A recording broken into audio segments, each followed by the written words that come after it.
Good morning, good afternoon, good evening, whatever time it is while you're watching this.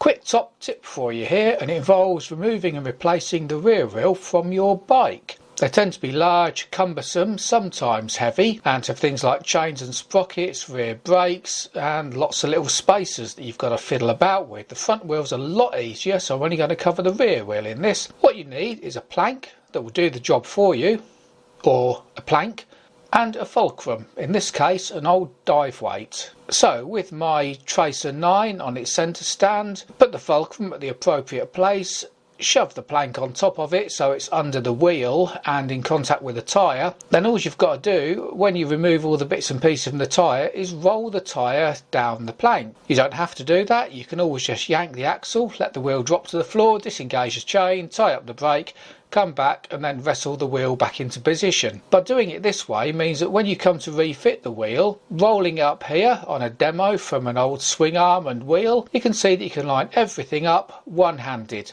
Easier to fit the chain back on the sprockets, the axle and the rest of the bits and pieces that you'll find. Hopefully before you tighten the axle back up and think wheel's a bit loose and then play hunt the spacer, it's behind you. Anyway, that's another quick genius idea along with this toilet come hand basin all-in-one at the Longitch Diner. In the summer, between when the clocks go forward and the clocks go back, bike night is Thursdays 5:30 onwards. Usually a lot of bikes there on Saturdays and Sundays as well. Happy riding, tatty bye for now.